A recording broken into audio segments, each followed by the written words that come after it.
So we're very pleased to once again welcome back and introduce Bhikkhu Bodhi, who comes to us today from Chungyen Monastery, I assume in upstate New York. Bhante is our fifth teacher in the series of Dharma talks on opening the gates to awakening. Bhante has made a great contribution to our understanding and by translating a vast number of original Buddhist suttas. A condensed version of this is found in his book, The Buddha's Words, in the Buddha's Words. Bhante has also written extensive commentaries on Buddhism. There is so much that we could say about Bhante, but we want to allow for the greatest amount of time, prioritizing his teachings this morning. One more important point, Bhikkhu Bodhi has founded a charity, Global Buddhist Relief, which is dedicated to helping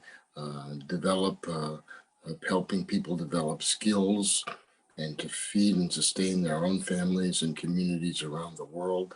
This annual fundraising effort is just now culminating, and to donate you can go to buddhistglobalrelief.org/donate, and or you can send any donation to MABA and earmark that, and we will send it along. Now we welcome Bhante to our MABA speaker series. We're so happy that you can join us today. Okay, so I thank the MAPA and Venerable Jiru and Don Sloan for inviting me to join this. I saw that you have a series of speakers over the last 5 days, so it looks like I'm the last one in the series. And so I thank you for inviting me, and I thank all of the participants for joining. I see a number of the students from my Saturday class are online here. Okay, so I chose to base the talk today on a verse from the Dhammapada that I like very much, because the principles laid down in this verse are not exclusive to the Buddha's teaching, but they provide very practical, I call it very practical ethical advice that could be applied by anybody of any faith, or even a complete atheist or agnostic who rejects all religious teachings altogether. But there are 4 principles which are conducive to well-being and happiness for ourselves individually. And also, the way I see it, they help to promote a healthy, harmonious, and beneficent society. And so I'm going to deal with the 4 principles laid down in this verse from the 2 perspectives, both from this perspective of our own individual cultivation, and then look at some of the wider implications or applications of these principles. So let me read first the verse in Pali and then give a translation of the verse. In Pali it goes, a kodena jine kodung, a sadung saduna jine, jine kardar yangdanena, sachain ali kavadinang. And then I saw you had a translation. Well, let me just do my own translation on the spot. So by non-anger, conquer anger. By goodness, conquer badness or the bad. I saw the translation you had used the word wicked, but I wouldn't use that word. It's a bit too strong. By giving or generosity, conquer miserliness. And by truthfulness, conquer falsehood.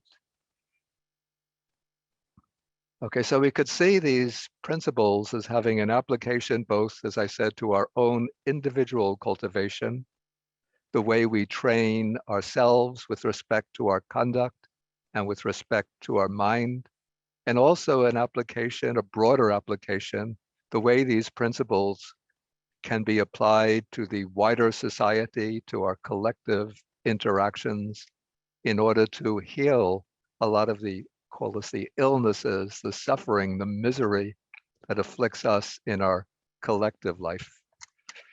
I see I'm rather dark. I want to get a spotlight going. Okay. So let's start off with the first principle laid down here. By non-anger, conquer anger. So this principle points to the importance of developing patience as one of the most important factors in the training in the Buddha's teaching as well as in our ordinary life. Because so much of the suffering, the misery that we inflict on others in our relationships with others, family members, friends, neighbors, other people that we encounter, stems from anger. And anger, according to the Buddha's teaching, creates suffering not only for those on whom we release the anger, but anger also creates suffering for ourselves.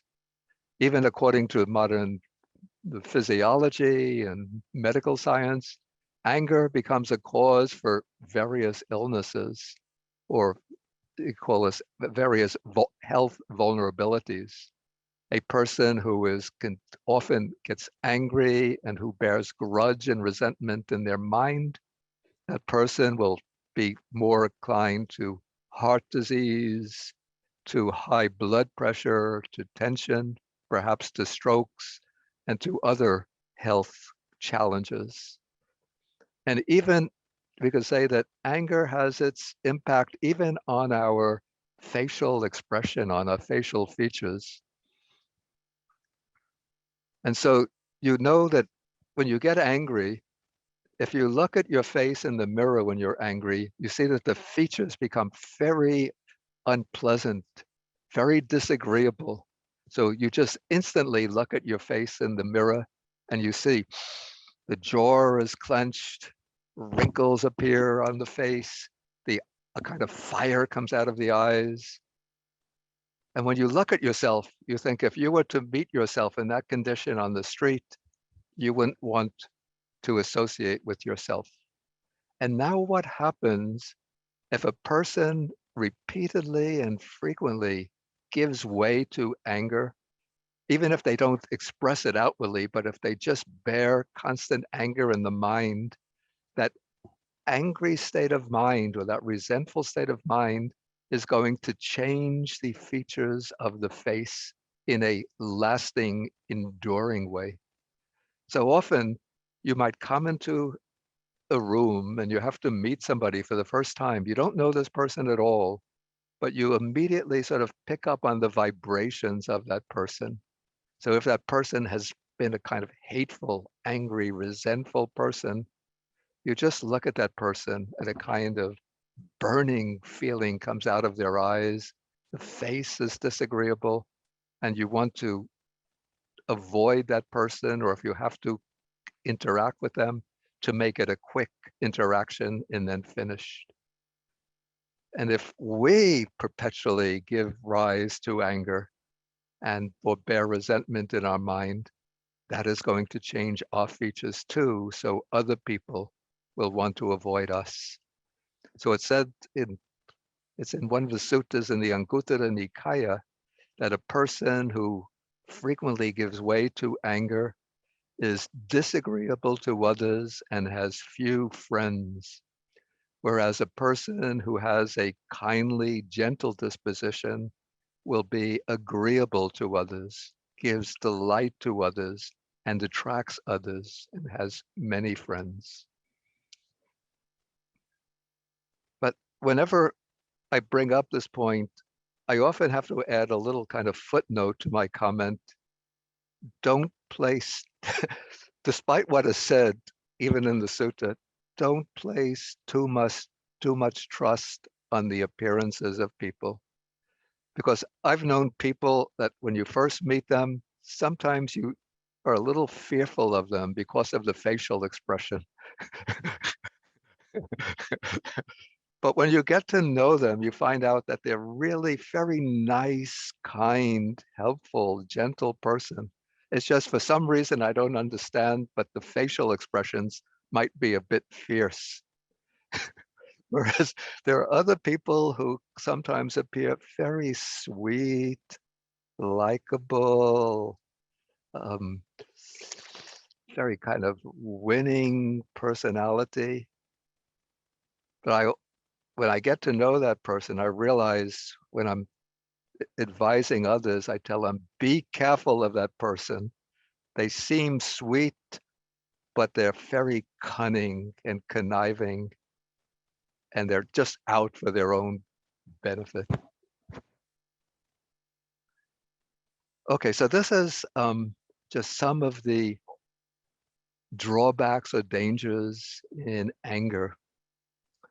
And so we have to learn how to deal with anger. And anger can arise. There are two, I find two major ways in which anger can arise. One is in relations, our relations with other people, but also anger can arise in relation to outer conditions or circumstances. And there's one experience I had in my own childhood that shows how anger can be very harmful, even when it arises with respect to outer conditions. I think this was when I was in junior high school. I formed a softball team with my classmates, and we were going to begin the softball season. And I thought, I'm going to be like, I don't know, I was the shortstop or left fielder or first baseman. And we had another team we were going to play against. And I was just so happy and cheerful that the softball season was getting underway. And I would be the star, and the girls would be looking at me and thinking he's a great player. And then the day of the first game came around, and I look out the window, and it's pouring and pouring. And I became so angry. Believe it or not, I took my fist and I smashed the window and broke the glass, even to the point that the glass split my hand and was bleeding. And so that became a very embarrassing situation when later I had to explain to my mother how the glass was broken. Okay, so anger arises. So how do we deal with anger? It's a very big challenge in, in our lives, because we're all naturally sort of disposed to anger. It's just one of the deep tendencies of the human mind. When things are going against our wishes, when we come up with other people that we dislike, or other people challenge us or abuse us, revile us, or even disagree with us. So how do we deal with anger? The direct antidote to anger, according to the sutta, is said to be akodana, which means non-anger. But how do we develop non-anger? It's just, we just can't bring it into being by snapping our fingers through some magical process, but it's a matter of training. And there are various factors that enter into this training in overcoming anger.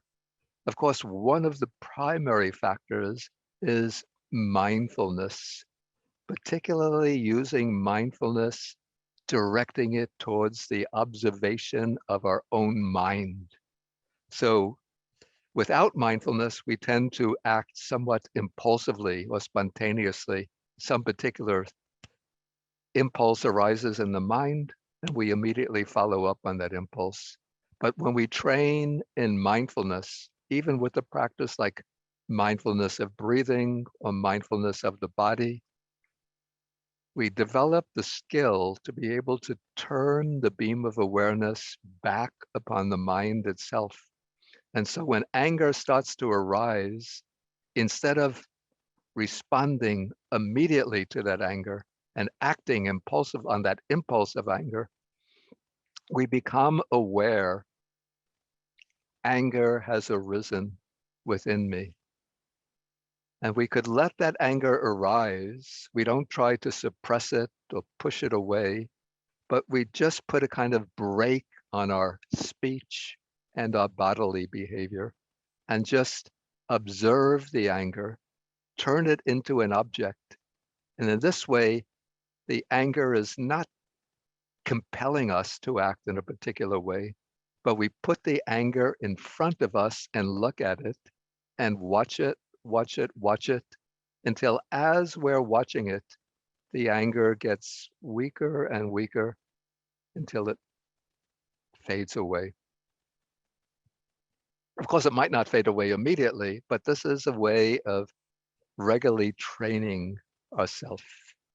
But there are other methods that we can use to deal with anger.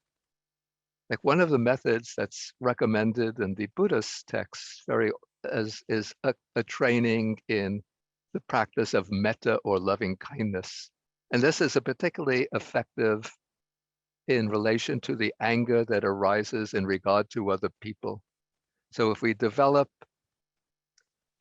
as a regular practice, even if we do it like a few minutes a day, may all human beings be well. May all beings be happy. May all the good aims of people be fulfilled. Okay, then when we meet a person who is aggressive, antagonistic to us, somebody whose behavior or words are provoking us, then when the anger is starting to arise in our mind, we can put ourselves into the shoes or even the mind of that person and think that this person is a human being just like myself. This person wants to be well and happy. And then we can develop the thought, may this person be well, may they be happy, may all of their good purposes be fulfilled. So in this way, we sort of combat the anger with the force of loving kindness. Or we could even use compassion, thinking when this person is aggressive and hostile, it's because this person is suffering from some kind of inner conflict.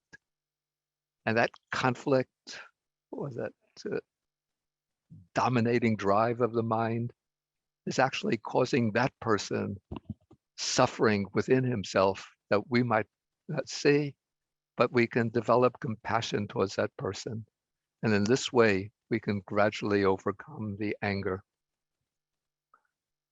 But there's another particular method that I found for dealing with anger.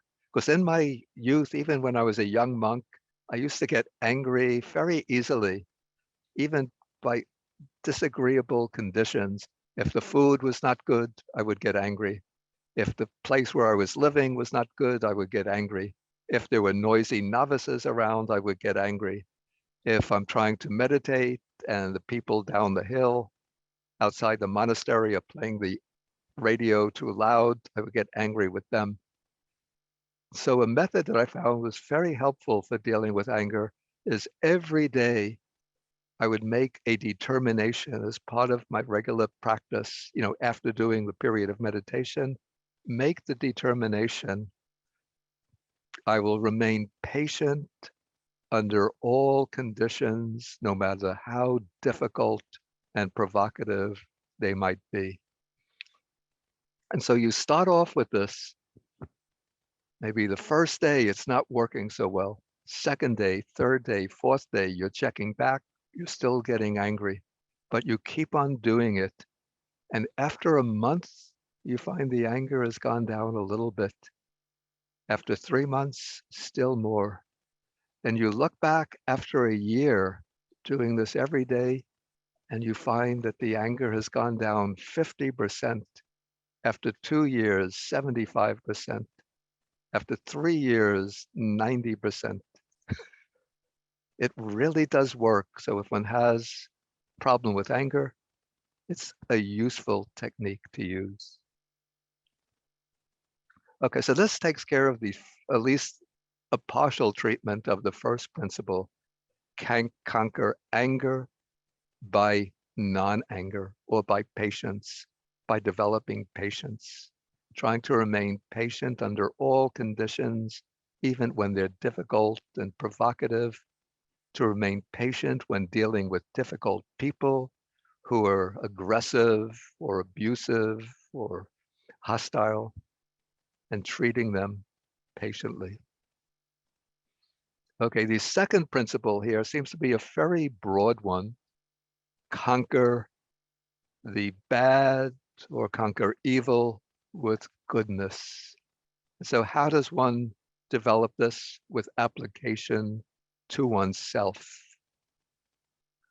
Okay, the way that I would say to deal with this is by undertaking precepts. And so without encountering any ethical code, any moral code, again, if we just act on our own natural impulses, we tend to act in ways that are transgress the basic ethical principles. And so the way we train to conquer our own bad tendencies and to steer our actions in our speech in the direction of goodness is by undertaking precepts. And so there are various codes of moral precepts, ethical precepts, which are probably common to all of the great world religions. But in Buddhism, we have the essential ethical code embodied or expressed in the 5 basic precepts. So we undertake the precept to abstain from killing, from taking life, or from physically injuring other beings, to abstain from stealing, from taking the belongings of others, to abstain from sexual misconduct, from adultery or any kind of abusive sexual relationship or exploitative sexual relationship, to abstain from false speech, from telling lies, and to abstain from the use of intoxicants. So these 5 precepts, when we take them as a code of training and recite them regularly, act as brakes upon the natural dispositions of the mind to behave in ways that transgress these precepts.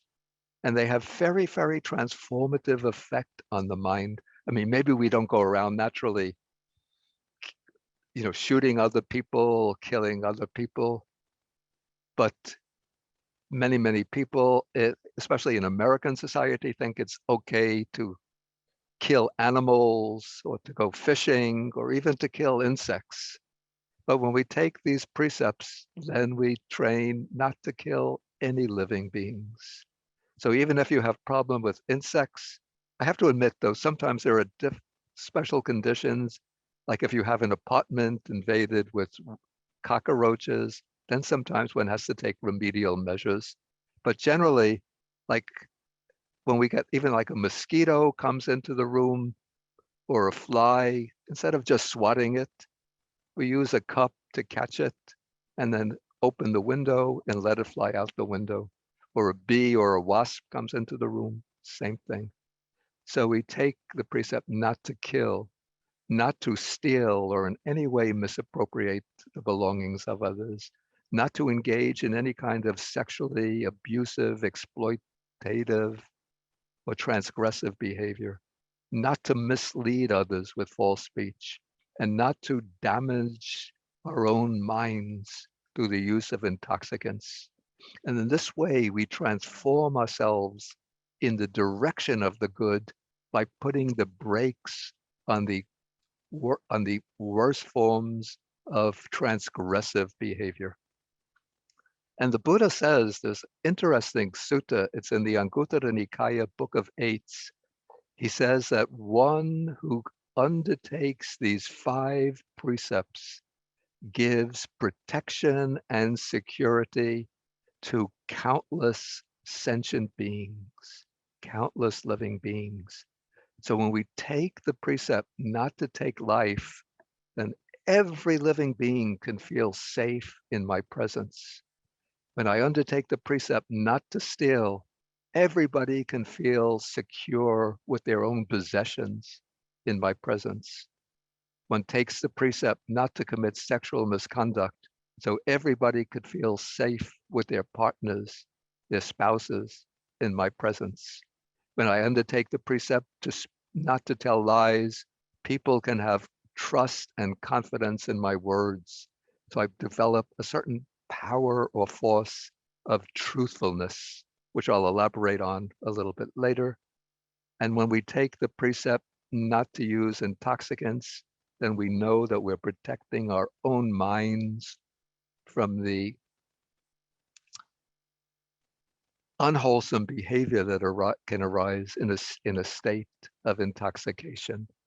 And then developing or taking these 5 precepts becomes a way of steering the mind towards good and wholesome qualities.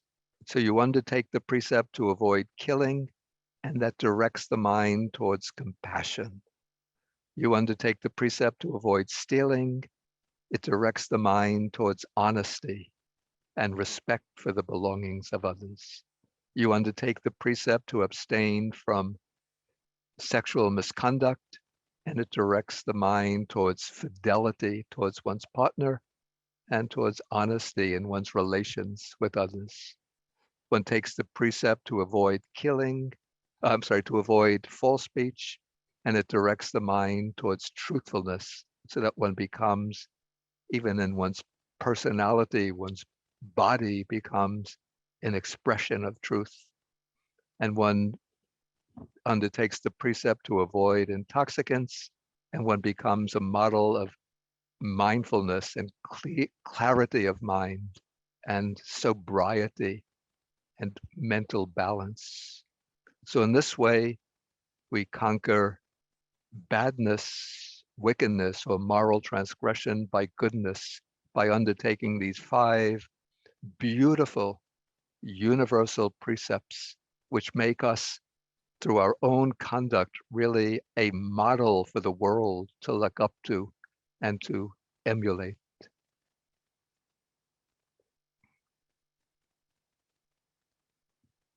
Okay, the 3rd line of the verse is one conquers miserliness through generosity.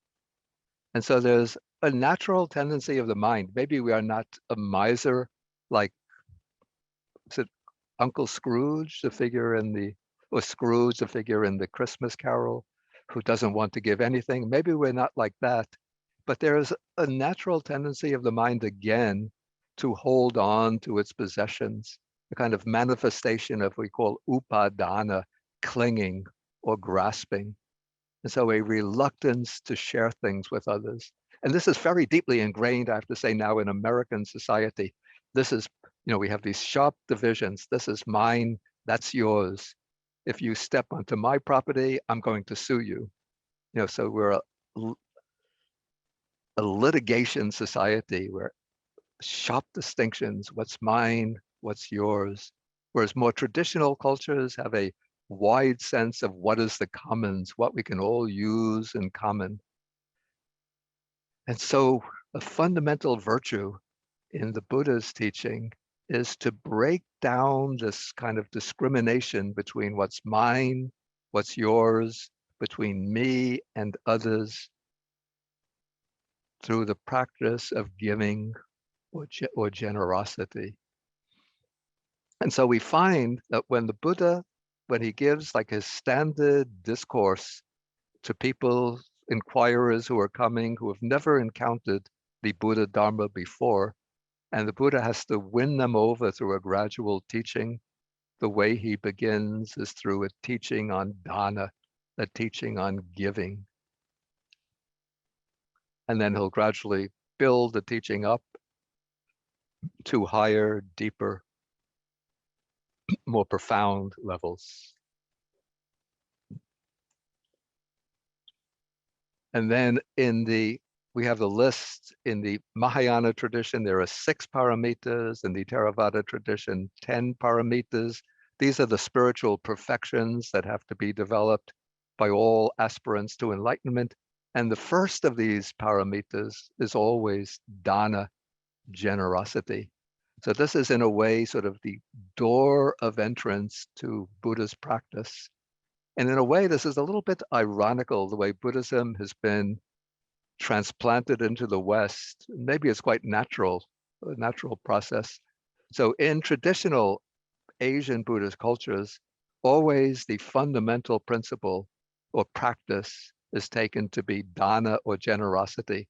So people in traditional Buddhist cultures like Sri Lanka, which I know from 20 years living there, Thailand, Myanmar, probably Cambodia too, naturally very generous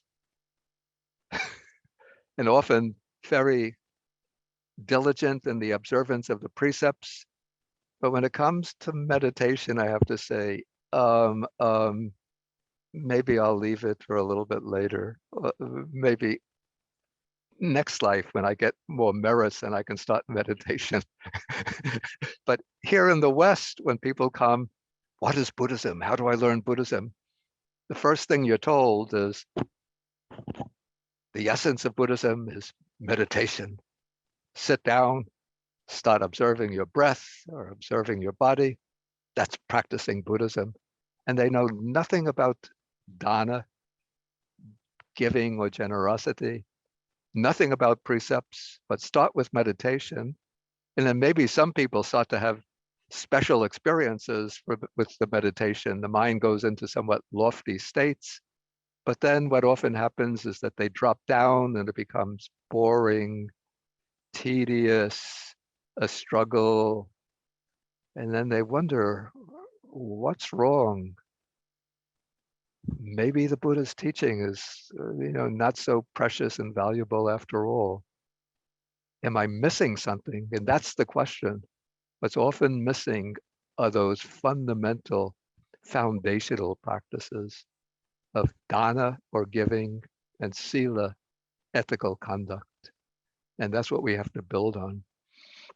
And so we start with the practice of dana, giving, which is a way of overcoming that tendency, not necessarily miserliness, but a kind of clinging to the idea of mine, my possessions, that reluctance to share, to open up to others. And so how does one break through that tendency to undertake the practice of giving? Ideally, the ideal way of practicing giving, sort of exemplified by the Bodhisattva in his higher stages, is to be able to give away anything. Even we have the famous story where the Bodhisattva sees the starving tiger and surrenders his own body to feed the tiger. But we don't start that way. But we have to start in little ways, just by making small gifts whenever we can. And in Buddhism, we speak about two basic fields for practicing generosity. Sometimes I've seen it expanded to three fields. Okay, we'll use the three fields. One is the field of merits, which refers to the Sangha, the monastic order, the monks and nuns who subsist through the offerings, the generosity of others.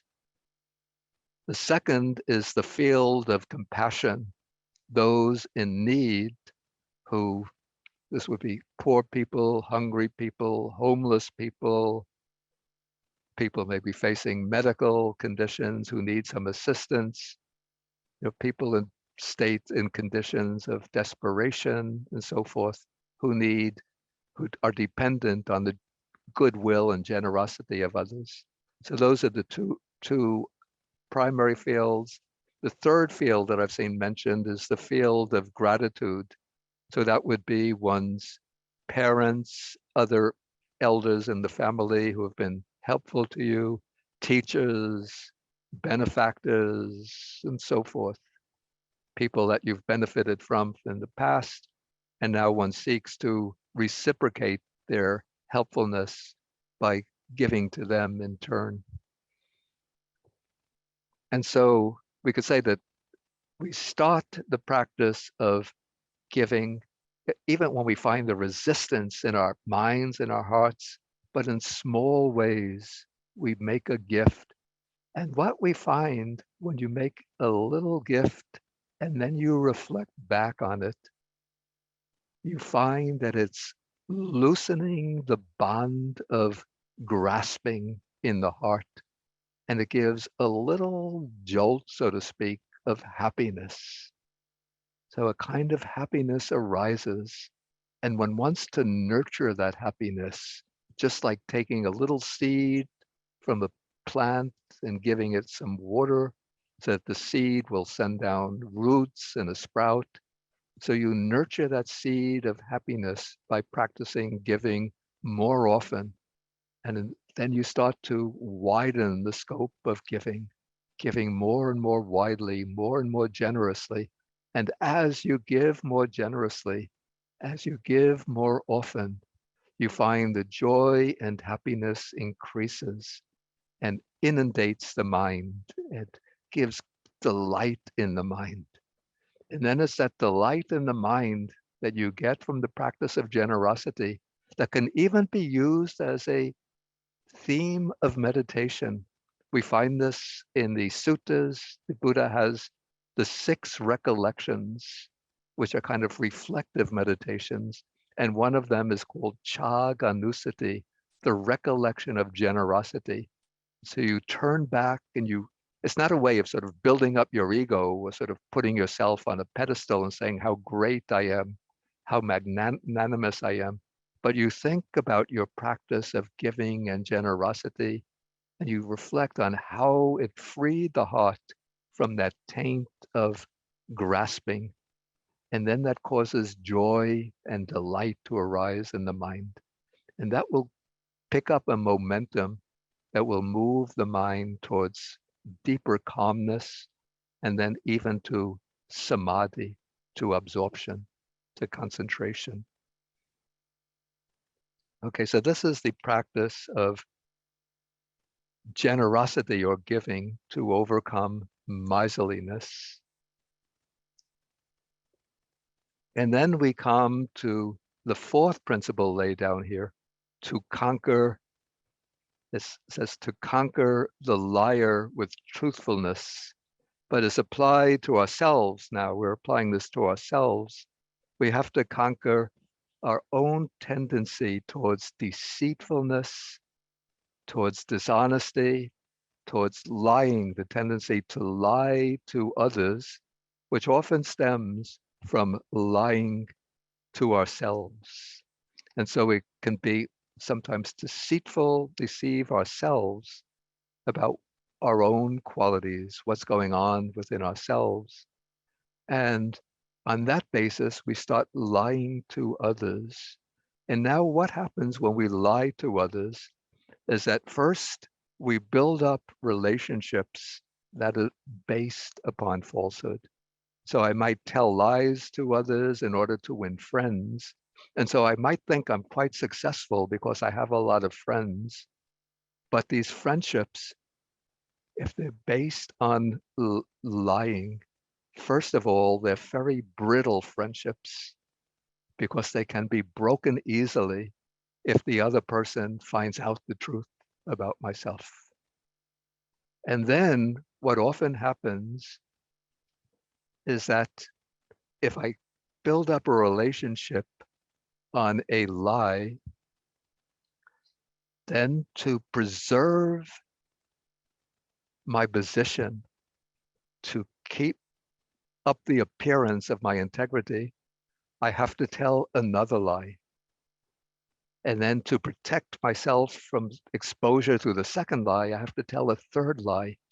So before long, I find that I'm spinning out one lie after another lie after another lie to defend myself, to protect myself. And then I'm living in a cage or a web of lies. And it's that web is so fragile sometimes that if one thread is pulled away, the entire web or cage can collapse. And then I'm exposed to the entire circle of so-called friends and the whole society. we could see this happening, today, especially with a lot of some of these big, powerful figures who have been involved with abusing and exploiting women, and yet they're preserving an outward facade of being honest, upright members of society.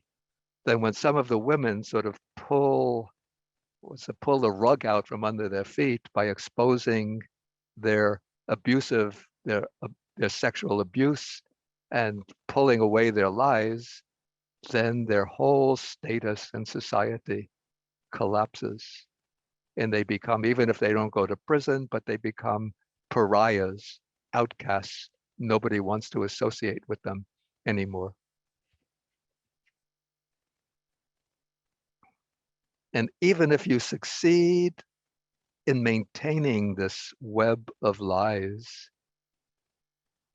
to maintain your relationships with others, but the relationships will never be fulfilling because you always have to be on the defensive to protect your status.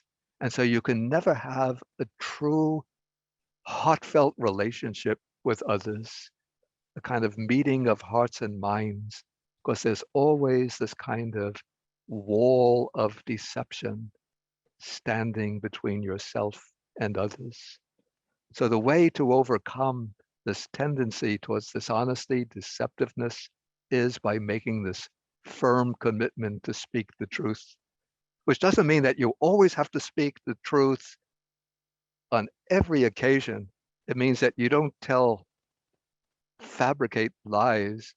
But for example, in a marital relationship, if your wife gets a new what they call this, hairdo, permanent, and she asks, "How do you like this, honey?" And you don't like it, but you don't have to say it looks terrible, but you could say, "Oh, it's very interesting."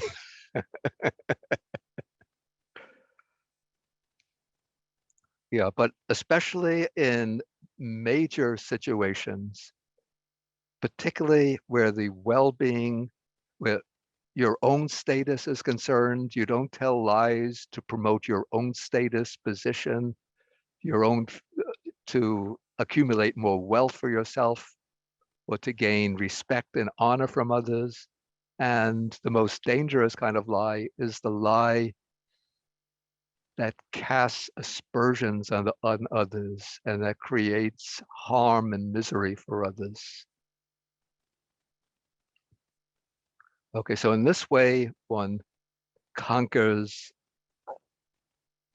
lying through truthfulness.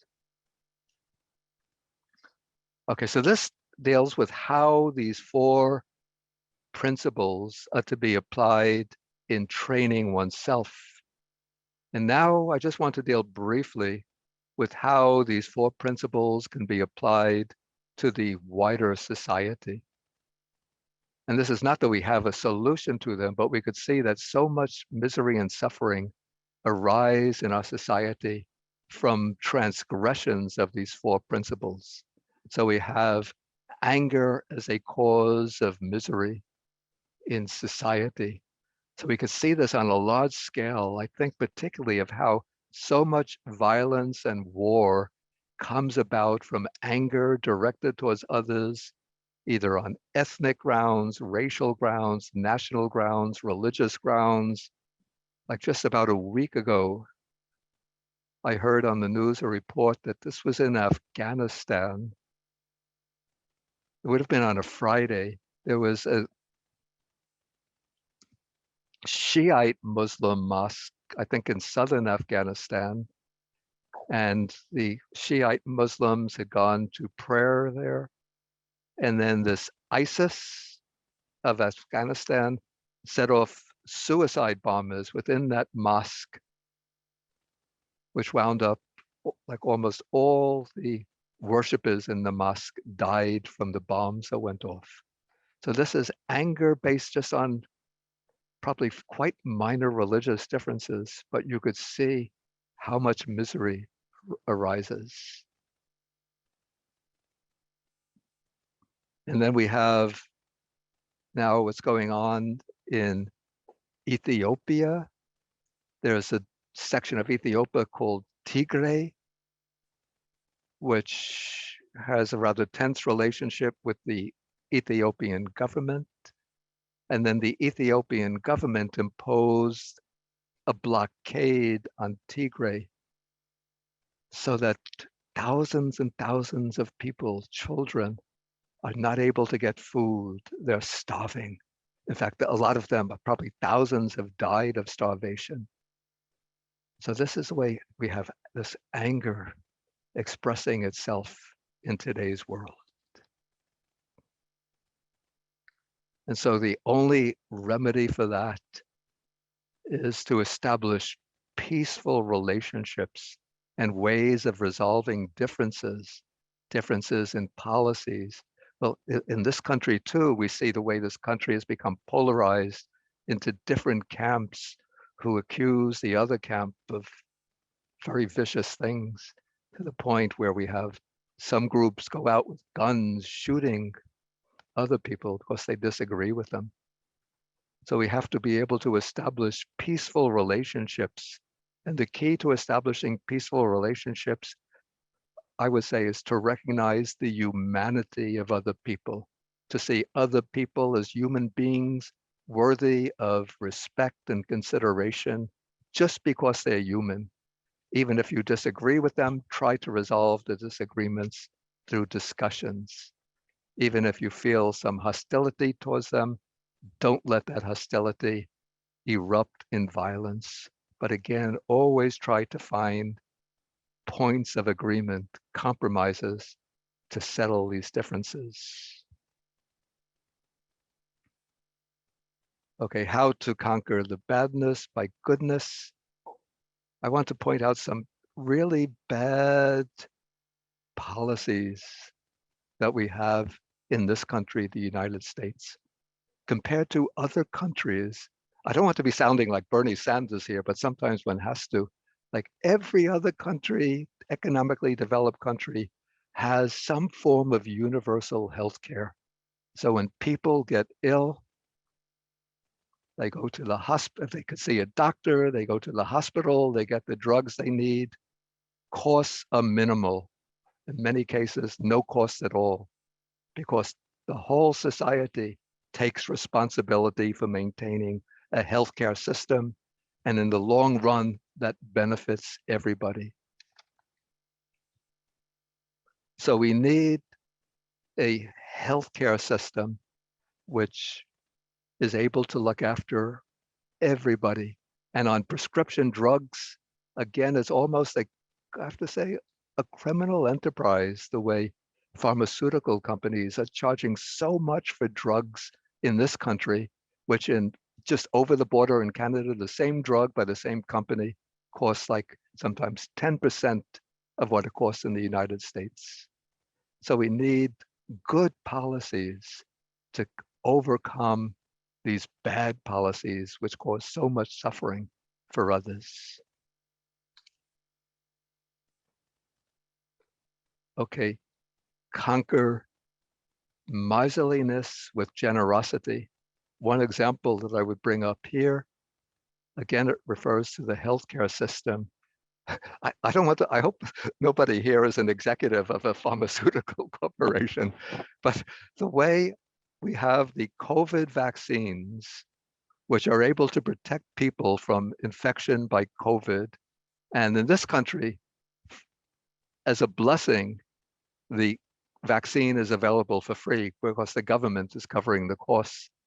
But the pharmaceutical companies that have manufactured these vaccines are withholding the technologies which they could share with pharmaceutical companies in other countries, and share the technology, share the methods of production, so that those countries can manufacture the drugs, the drug in large quantities and vaccinate their entire populations.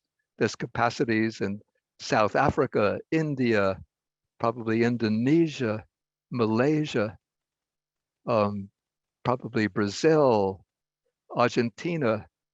There would be pharmaceutical companies there that could manufacture these the COVID vaccine and then have whole populations vaccinated.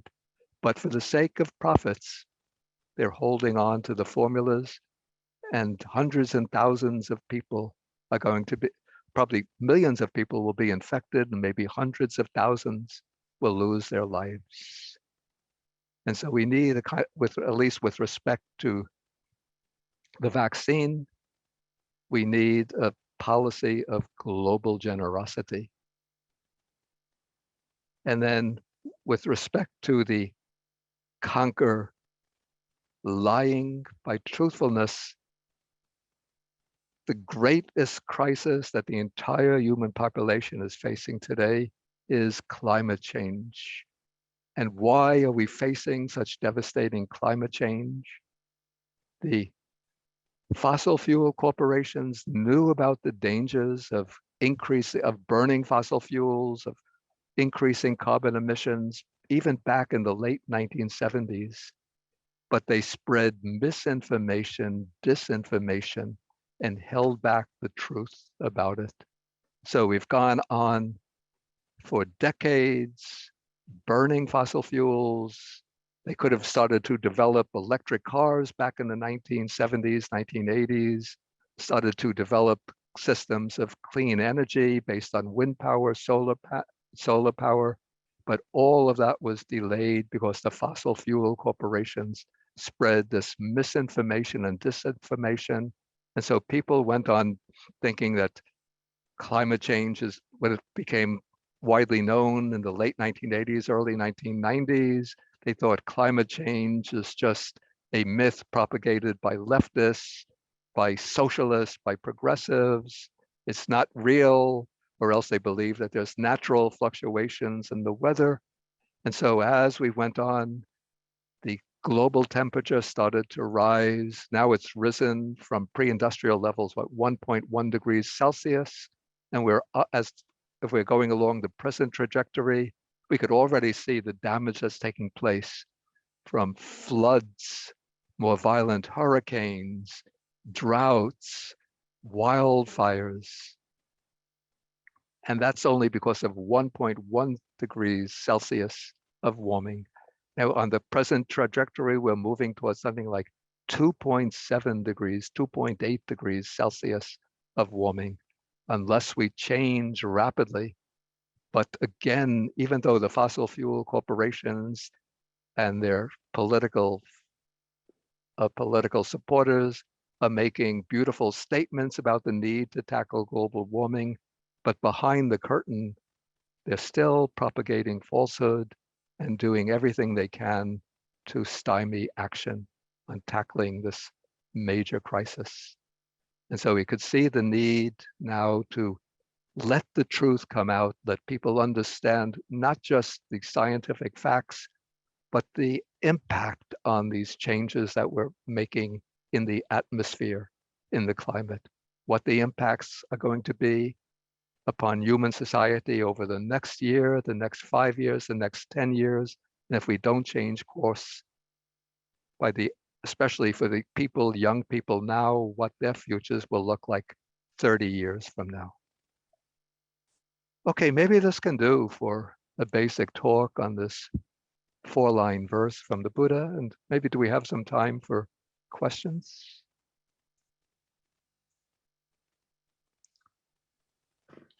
Thank you, Bhante, so much. Yes, we can open up things to questions, and you can raise your hand in the chat, or you can put your chat's questions, type them into the chat, and either Francesca can read them to Bhante or he can see them. We can go either way, or Corey can help with that as well. We already have questions coming in from Brazil. I see that. Really? Wow. We have people from all over the world. Yeah. Sir. Okay. I see that monks go out every day to begging, and I see that they receive food in the form of donation, but it seems they are not grateful, and gratitude should be practiced, says the verse of the Dhammapada. It seems like they just say a prayer, but as we are Westerners and saying thank you is a habit, hence my difficulty in understanding the behavior of the monks. I don't want to change the Vinaya, but I have difficulty understanding it. Could you Okay. explain this to Yeah, me? actually, that's a very good question. And it's not the case at all that the monks don't have gratitude. First, generally, the monks will recite when the lay person makes an offering, and monks will recite a little blessing for the lay person, which is a way of saying thank you. So, well, in Sri Lanka, I mean, we don't have the word. No, we do have a word that means thank you, Bahumastuti, but usually the monks don't say Bahumastuti, but what they will recite will be a verse like Bhavatu Sabba Mangalang Rakantu Sabba Devata Sabba Buddhanubhaveda Sabba Dhammanubhavena Sabba Sanghanubhavena Sadasoti Bhavantu Te. So may all blessings be with you. May the deities protect you by the spiritual power of the Buddha, Dharma, and Sangha. May you always be well and happy and safe. So they'll recite a little blessing like that. And then often the monks, when they do their meditation, they will do part of the meditation will be a meditation of a gratitude of extending the loving kindness to the donors who provide the food. And so that's a way of expressing gratitude. And then also, at least for those monks who have sufficient knowledge and skill in teaching, they will perform their act of dana, of giving, by practicing Dhamma dana, the gift of the Dhamma. And so the Buddha says there's a sutta in the Anguttara Nikaya, in the Itivuttaka, where the Buddha says that the two divisions of the Buddhist community, the lay community and the monastic community, support each other through mutual giving. So the lay community provides the monastics with their material requisites, robes, alms food, dwelling place, and medicines. And the monastics provide the lay community with teachings of the Dhamma. So it's not true at all that there's no gratitude of lay people of the monastics was the lay people. I have a follow-up to that. Yeah.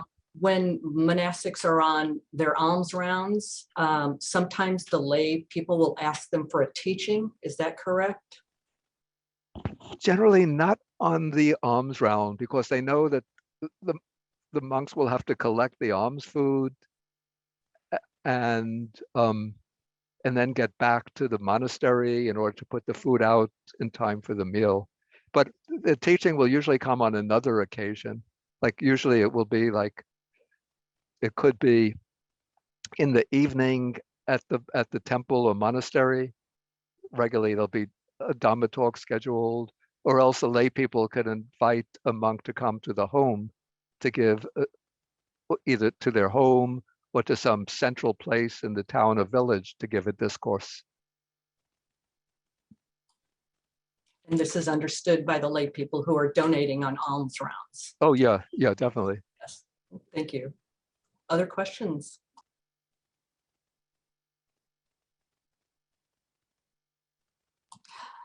Dear Bhante, thank you so much for your Dhamma dana. Yeah. Bhante, in the 10 parami, why faith is not listed?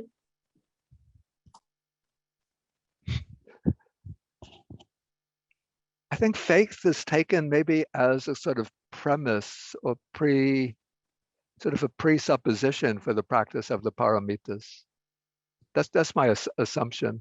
And it's not, maybe faith is not so much something you can actually practice, it's something you acquire. That would just be my guess. Thank you. And this is a curious question. If one fears being exploited through his generosity if one fears being exploited through his generosity, could this make a generous act non-truthful?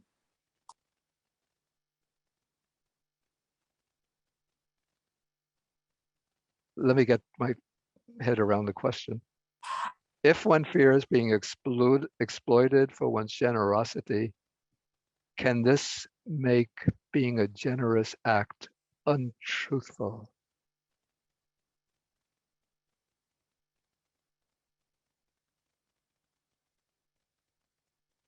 I think maybe the intention of the question is, if one feels if one gives because one feels obliged to give, so if people are putting pressure on one, or other people are looking at you, and so other people are giving, and then you give, not because you really feel generosity in your heart, but you just want to avoid getting a bad reputation. Would this make generosity untruthful? Maybe that's the intent of the question, or that would be a meaningful question to me. And in that case, what I would say is that, in a sense, when you're giving just to protect your own image in the eyes of others, maybe it's a bit untruthful or insincere. You're not giving because you have the true generosity, but still you should practice giving, because first, it's at least beneficial to the recipient to receive a gift from others. And also, if you give because you feel compelled to give, once you do give, you might just feel a little lightness and ease of heart, which brings that jolt of joy, and that will inspire one to give more with more fully of one's own volition in the future. Thank you. I think you answered that perfectly. Yeah, I think that there's a Jataka story which illustrates that point. The story goes, I think this is like the Bodhisattva in a previous life. He has just 2 pieces of cloth. He and his just an underrobe. It's not a monastic robe, but the lungi or sarong, they call it in the Indian culture, and an upper cloth. And then he's walking down and he sees a poor man who just has like a loincloth, and the weather is cold. And so the thought comes into his mind, should I give my upper cloth to the poor man with just wearing a loincloth? And then the battle takes place in his mind. Keep it, give it, keep it, give it, keep it, give it. Then finally he decides, let me give it. Then he gives his upper cloth to the poor man.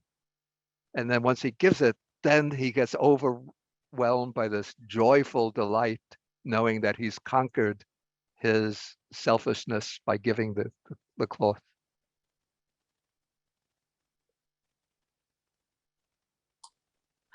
Next question. How can we help a loved one who easily gets angry, but doesn't realize it is hurting himself or the people around him?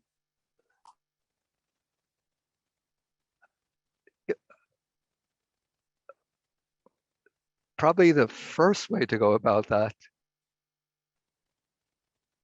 would be to sit down and have a good heart-to-heart talk with that person who gets angry, and then to point out the ways in which his anger or her anger is creating difficulty and difficulties for everyone around that person, and also creating difficulty for that person himself or self.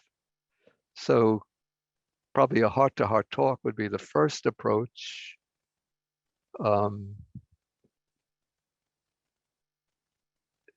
If all sorts of external methods don't work, sometimes what I've done myself with a person who's created a lot of difficulty for me, when other sort of more outward methods don't work, is to make that person the particular target of your loving kindness, and just keep on directing the loving kindness to that person. And sometimes, and this is my own belief, it's not canonical Buddhism, but it's my belief that at a deep level, our minds are sort of all intricately interconnected at some level. And so when you direct loving kindness towards that person and expressly wish, may that person overcome their anger, may they develop a mind of kindness and of goodness, it's just possible that the mental force in your mind might, at that hidden level, transform the mind of that other person. So if no other method works, just give that a try. And even if that doesn't work, at least you're improving your own mind. Thank you. We have a question from Starlit. Go ahead, please.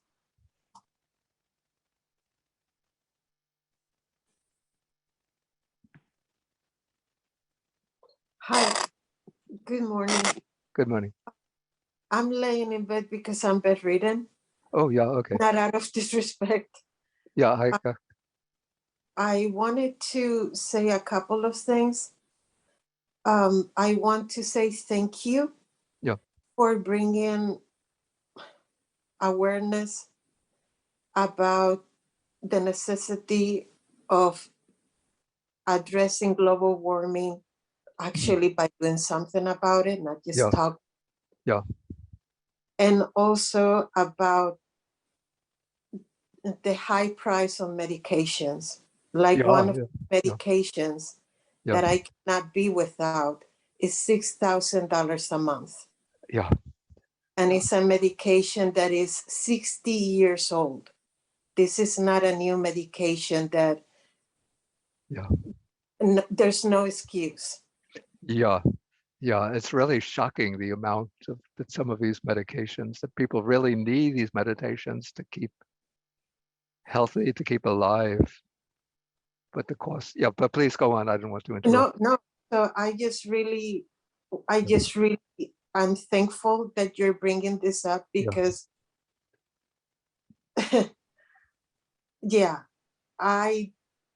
if one day Medicaid decides not to cover that medication, there's not. Yeah. So it's just, I cannot go to work. I cannot provide for myself.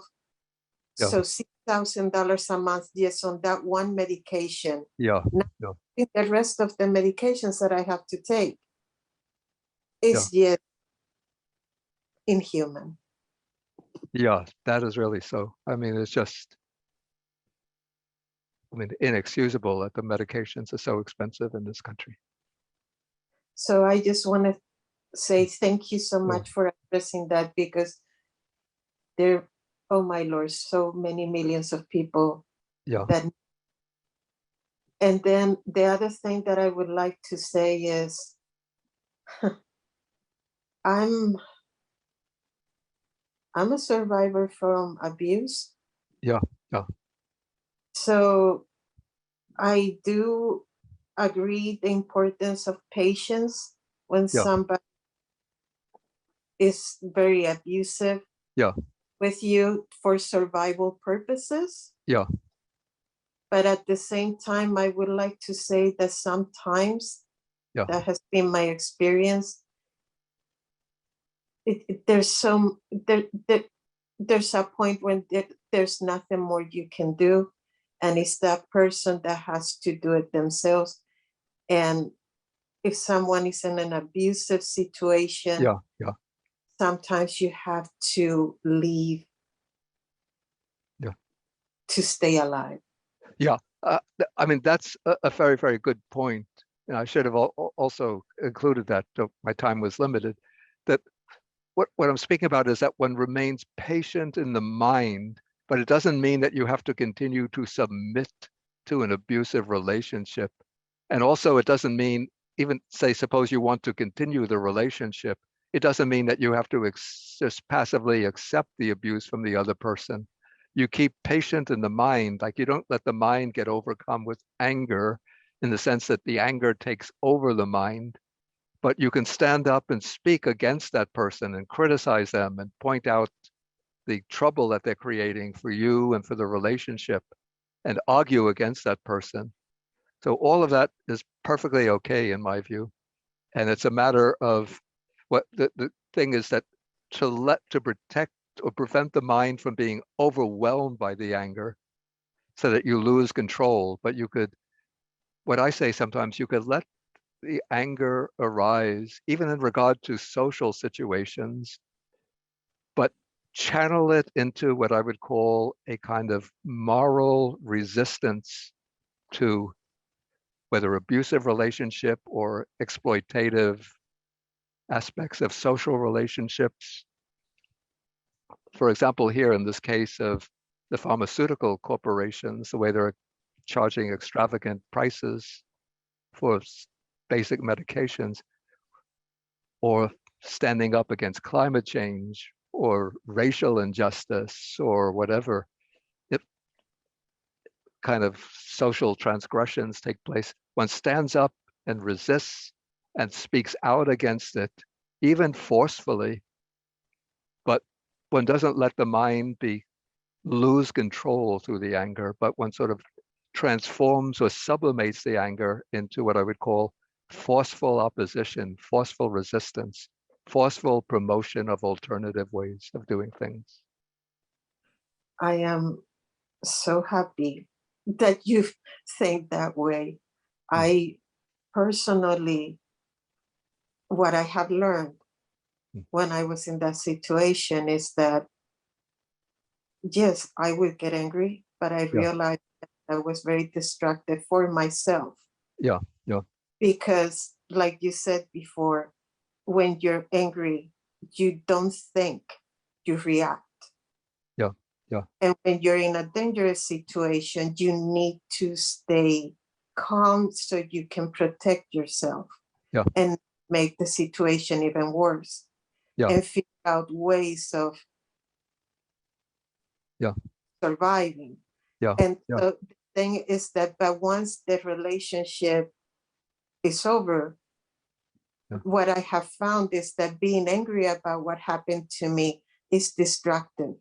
That what I needed to do was just move on, live my life, not look for revenge and heal from the trauma. Yeah, that's right. Yeah. Okay, I think we'll have to take some other questions now. Thank you. From Facebook, why do the Thai monks go on the Tudong? Yeah, this is sort of an old practice that was done. It goes back to the time of the Buddha. What's meant by Tudong, for people who don't know, it's a practice. It's quite popular in Thailand, but also there are some monks in Sri Lanka who do this, of leaving one's home monastery or temple just to wander through the countryside.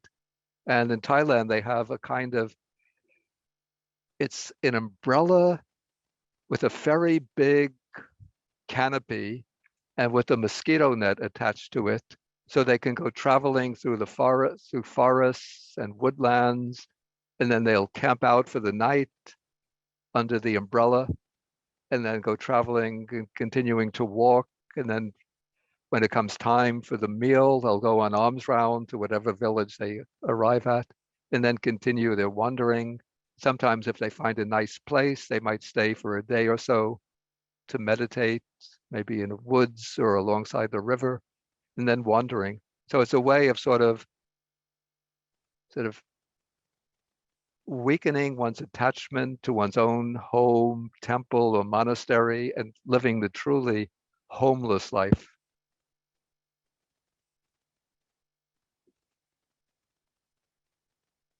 Yeah, so that is the basic practice reason, is to sort of develop this attitude, the sort of the original Buddhist ideal of being the truly homeless, wandering ascetic, like without any roof over one's head to call one's home, but to let whatever spot one arrives at nightfall, that is your home for the night, and then the next day you're on to a new adventure.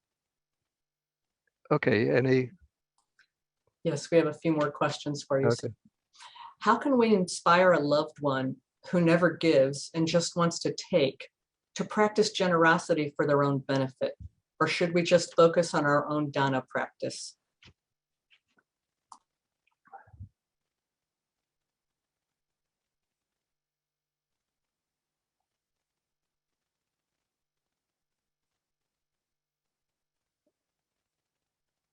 I don't know.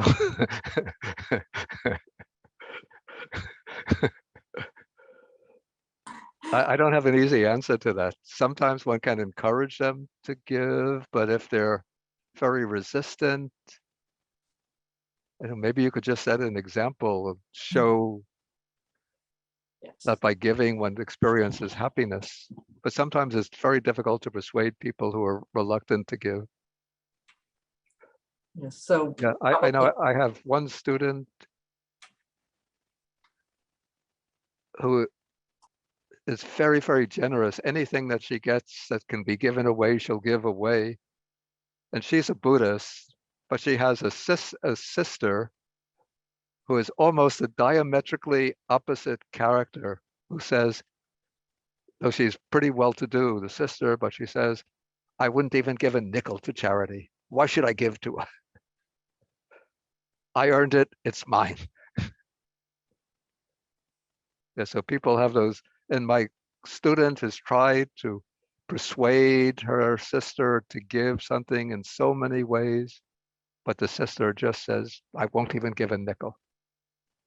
So I don't know. So leading by example is probably the best way to inspire them. Yeah, but often even that doesn't work. You just have to sometimes, with equanimity, accept the situation. Thank you. Another question. When someone takes their life, suicide, are they condemned to the hell realm? And what karma will they receive? I don't see anything in the suttas about what is the karmic consequence of taking one's life. Certainly my supposition would be that they would not be destined for a good rebirth, but I don't know whether they would go to the hell realm. It seems to me that when you commit suicide, you're doing it more because the mind is in a state of misery. So my supposition is that they would be reborn in the Preta realm, but it's just a guess on my part. I don't know any canonical statement about that.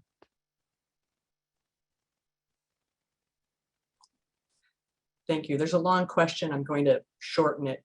With regard to the early Buddhist teachings, would you be able to talk about or point me toward teachings of meditating on the basic space of phenomenon, the groundless awareness from which all formations are born? I think the idea of a basic groundlessness from which which are, repeat the question again, I didn't quite catch. With regard to the early Buddhist teachings, would you be able to talk about or point me toward teachings of meditating on the basic space of phenomenon, the groundless awareness from which all formations are born? I say all formations, a basic groundlessness from which all formations are born. Actually, that is an idea that one doesn't find in the early Buddhist teachings, that there is some kind of basic groundlessness from which things arise, but rather it's said that things arise always from causes and conditions, from various conditions coming together. But there is a sort of sequential way of developing a meditation on emptiness, which you find, I won't go into that now because the time is running out, but you could find it in Majjhima Nikaya Sutta number 121. It's called the shorter discourse on emptiness. So it's a way of refining the mind by emptying it of grosser and grosser things until one comes to the most refined level. We'll take 2 or 3 more questions. Do Dharma protectors exist, and what are their roles? Dharma protectors. I guess that's meant there's supposed to be like certain types of devas or deities or bhutas, fierce spirits, that have the function of eliminating obstructions to the Dhamma and of assisting people in their attempts to practice. I think that I've never seen any Dhamma protector in that sense with my own eyes or spoken to any of them. But I think that there could well be such beings hidden behind the scenes. And so when we do the dedication of merit, so we do Akasata Chabumata Devanaga Mahidika punyantang anumoditva chirang rakantu sasanang. So the deities and nagas in the sky and on the earth, may they rejoice in the merits that I've done, and thereby may they protect the sasana, the Dharma in the world. So we're sharing our merits with these beings and requesting them to protect the Dharma. And then we just go by faith or trust that they're going to do something to protect the Dharma. But whether they exist or not, I can't speak from personal acquaintance with them. Okay, shall we go? One more question? Yeah, we'll see how long it. I'm hoping it's short. What is your view on music and media with spiritual practice? Do you think music and such can hinder one's way on their spiritual path, even though they can understand the difference between media and real life? This is where I have a little bit of a difference with the Buddhist tradition, because at least with the monastic tradition, so one of our precepts is to abstain from singing, dancing, instrumental music, and shows. But it seems to me that that precept was formulated against the background of the Buddha's time, where the princes and wealthy aristocrats would enjoy this kind of court music, sensually enticing court music. But it seems to me that there are kinds of music that I find spiritually uplifting. And so I think if one knows how to use that music appropriately, it can be spiritually enriching and uplifting.